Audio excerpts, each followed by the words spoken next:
দেদার Ghibli ছবি তৈরি করছেন, এখনই সাবধান হয়ে যান, নইলে অজান্তেই ফাঁকা হতে পারে আপনার ব্যাংক অ্যাকাউন্ট।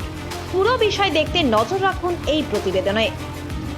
আপনার আপলোড করা প্রতিটি ছবি এআই মডেলকে শেখানোর জন্য ব্যবহৃত হচ্ছে। আপনার মুখের গঠন, এক্সপ্রেশন, এমনকি চোখের মনির আলো ছায়া পর্যন্ত ডেটাবেসে সেভ করা হতে পারে। যে সকল ব্যক্তিরা মোবাইলে ফেস লক ব্যবহার করেন তারা রয়েছেন সব থেকে বেশি ঝুঁকিতে।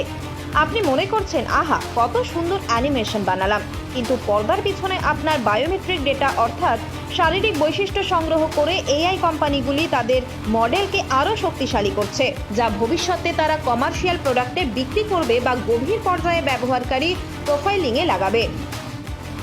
মেটা এবং গুগলের বিরুদ্ধে নিজেদের এআই প্রযুক্তির প্রশিক্ষণের জন্য সোশ্যাল মিডিয়া ব্যবহারকারীদের ফেসিয়াল ডেটা ব্যবহারের অভিযোগ রয়েছে বহু বছর ধরেই।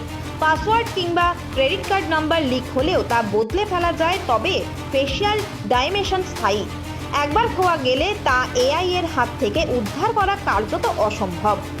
আপনার ছবি ব্যবহার করে এআই মডেল বাস্তবসম্মত ভিডিও বা অডিও তৈরি করতে পারে, যা স্ক্যাম, ব্ল্যাকমেল বা রাজনৈতিক অপপ্রচারে ব্যবহৃত হতে পারে।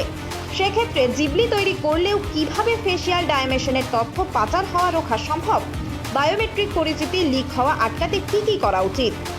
এআই প্ল্যাটফর্মগুলিতে নিজের এইচডি ছবি আপলোড করবেন না। ফেস আনলক সিস্টেমের বদলে মোবাইলে ব্যবহার করুন পাসওয়ার্ড কিংবা পিন। যে কোনো পরিচিত কিংবা অপরিচিত অ্যাপে ক্যামেরা ব্যবহারের পারমিশনে ক্লিক করবেন না। সরকার এবং টেক সংস্থাগুলিকে বায়োমেট্রিক তথ্যের ব্যবহার নিয়ে ডেটা প্রকাশ করার জন্য অনুরোধ করুন।